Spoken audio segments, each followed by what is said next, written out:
5 brutal bikers cornered a lone waitress, demanding money. They laughed, thinking she was defenseless.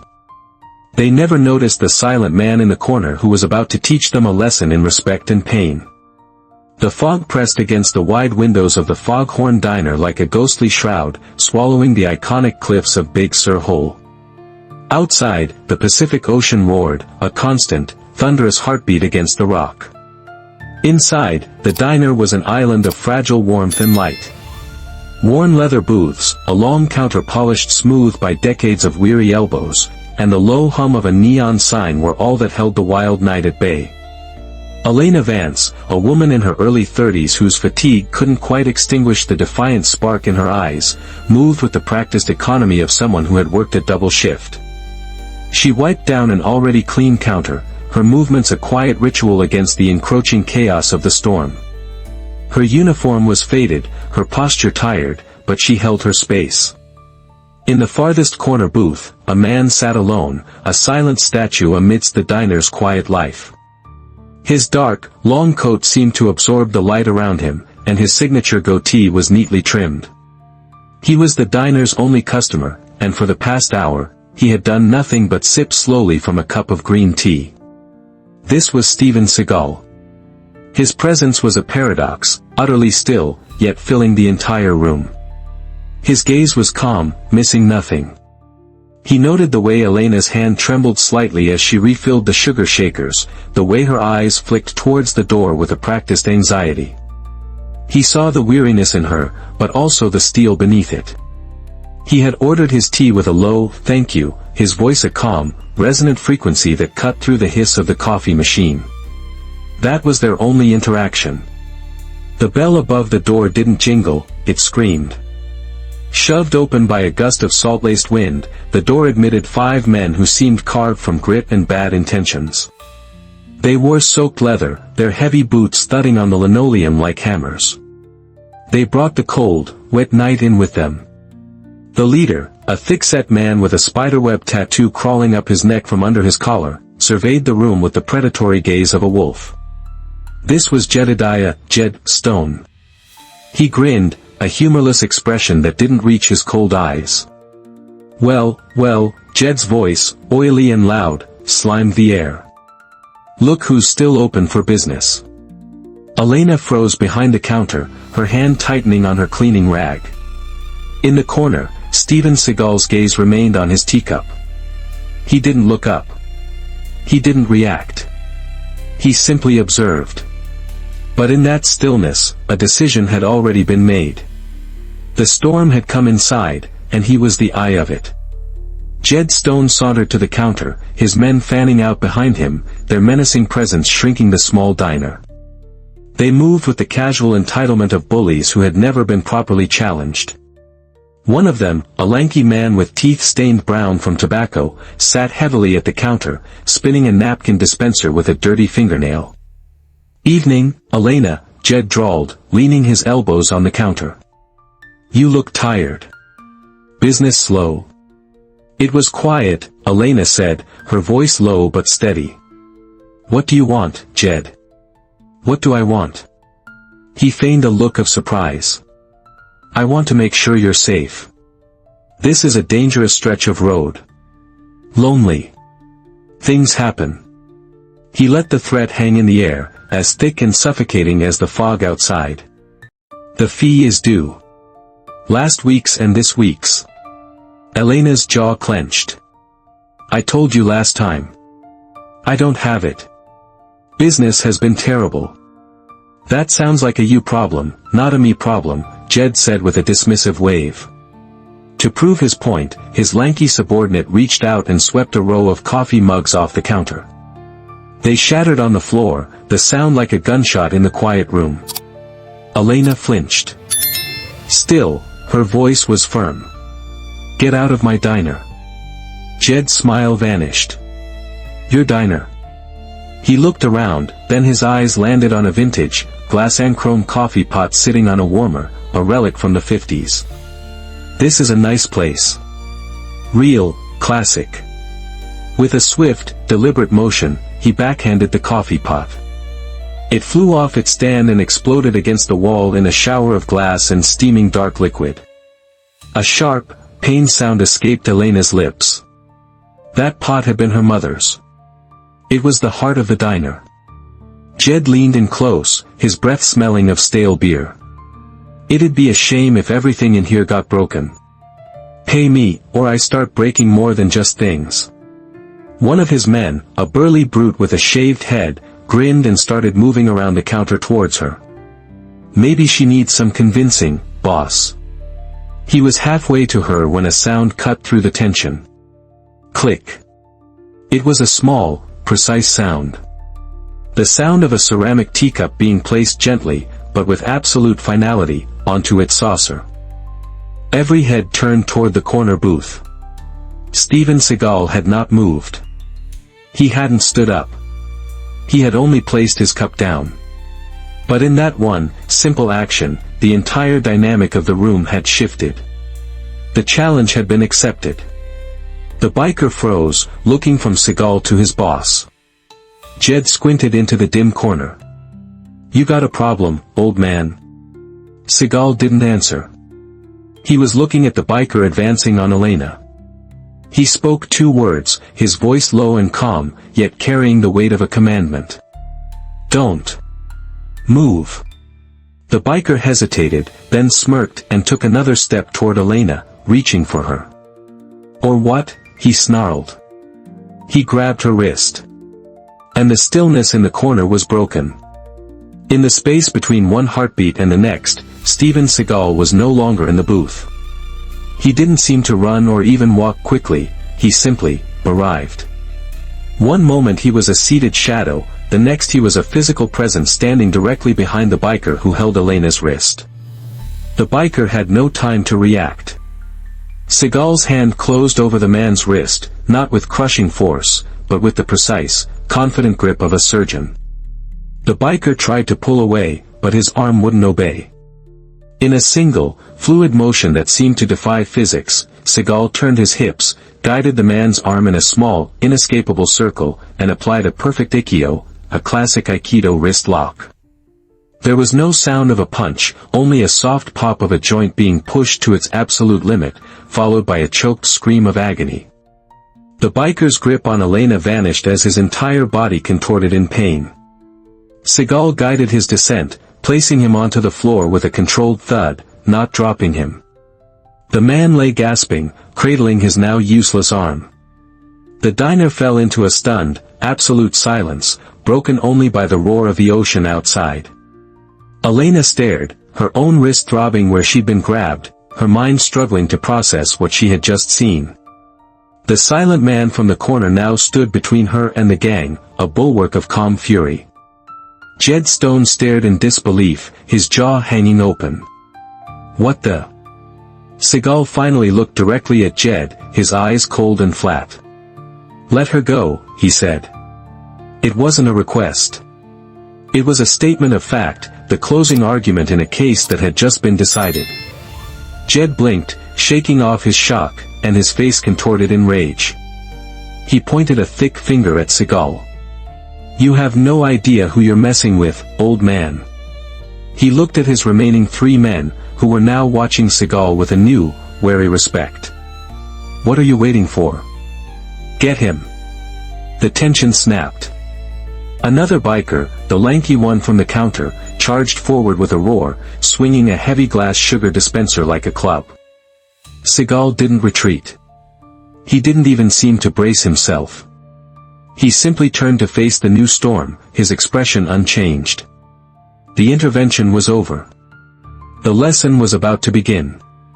The Foghorn Diner, a place of quiet refuge, became a tightly choreographed stage for brutal efficiency.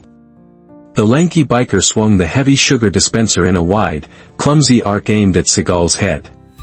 Seagal sidestepped the blow with an almost casual grace, the glass weapon whistling past his ear and shattering against the wall. Before the biker could recover his balance, Seagal's hand shot out, not in a fist, but with open fingers, striking the man's collarbone with a short, sharp jab. The biker crumpled with a strangled cry, his entire arm going numb. From the other side, the 3rd gang member, a wiry man with a spiderweb tattoo matching his boss's, pulled a short length of lead pipe from his jacket and rushed in low. Seagal pivoted, meeting the charge not with resistance, but with acceptance. He caught the man's weapon arm, using his forward momentum to spin him around. With a twist of his hips and a seamless transition into a throw, Seagal sent the man flying over the counter. He crashed amidst the wreckage of the coffee pot, landing with a sickening crunch. "Spread out. Surround him." Jed barked, his voice now laced with a frantic edge. He was watching his crew being dismantled with the surgical precision of a master craftsman. The trucker in a nearby booth, who had been frozen in terror, fumbled for his phone and hit record, his hands shaking as he tried to capture the impossible. "Holy!" he whispered. The final biker, the burly one with the shaved head, grabbed a heavy wooden bar stool and heaved it at Seagal. Seagal didn't try to catch it or block it. He simply moved, flowing backward just enough for the stool to tumble past him, and then flowed forward again into the space the man had just opened. Two quick, precise palm strikes to the man's chest and solar plexus drove the air from his lungs in a ragged gasp. He staggered backward, eyes wide with shock, before collapsing onto the floor. In less than a minute, it was over. Four men were groaning on the floor, incapacitated. The diner was a wreck of shattered glass and broken furniture. And in the center of it all, Steven Seagal stood, his dark coat barely ruffled. He hadn't even broken a sweat. Only Jed Stone remained standing, his face a mask of disbelief and dawning fear. He had seen hundreds of fights. This wasn't a fight. This was an execution. He pulled a set of brass knuckles from his pocket and slipped them over his fingers, a desperate last stand. "All right, you son of a bitch," he snarled, forcing a bravado he no longer felt. "No more tricks." He lunged, throwing a powerful right hook aimed at Seagal's jaw. Seagal deflected the blow with his forearm, the brass knuckles glancing off with a sharp metallic clang. He captured Jed's arm, locking it under his own. With a step that put him at the center of Jed's balance, he applied a kotegaeshi wrist turn throw. Jed's feet left the floor as his own momentum was used against him, and he was thrown cleanly, landing hard on his back. The brass knuckles skittered across the floor. The wind was knocked out of him, but rage and humiliation drove him to his feet. He charged one last time, a desperate, wild tackle. Seagal simply pivoted out of the way, hooked Jed's arm as he passed, and spun him into the jukebox. The machine sparked violently, let out a garbled burst of music, and then fell silent. Jed slid to the floor, dazed and defeated. The storm was over. The silence that descended upon the diner was heavier than the fight itself. It was filled with the ragged breathing of the defeated, the distant roar of the ocean, and the low hum of the one remaining neon light. Elena Vance stood frozen behind the counter, her knuckles white where she gripped the edge. She stared at Seagal, who now stood calmly in the middle of the wreckage he had wrought. A flicker of red and blue light danced through the fog outside the windows.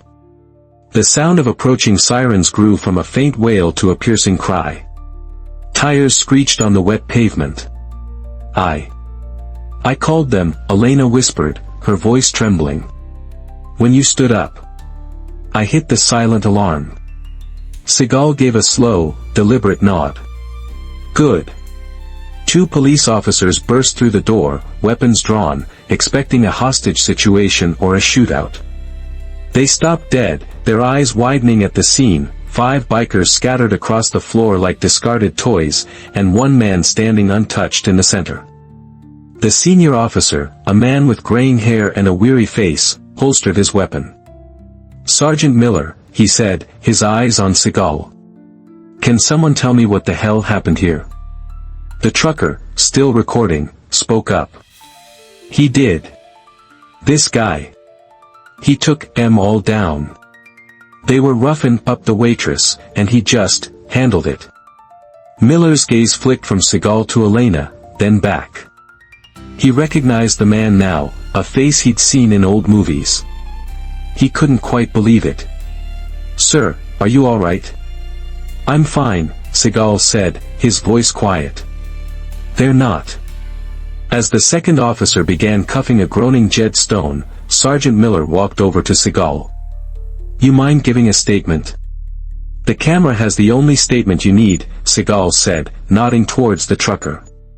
Miller sighed. Fair enough. He turned to Jed, who was being hauled to his feet. The biker leader's eyes, burning with hate, locked on Elena.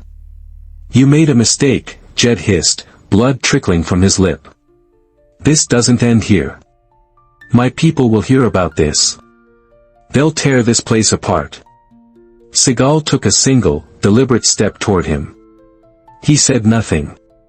He did nothing. He just moved. Jed's mouth snapped shut. The threat died in his throat. The officers shoved him out the door.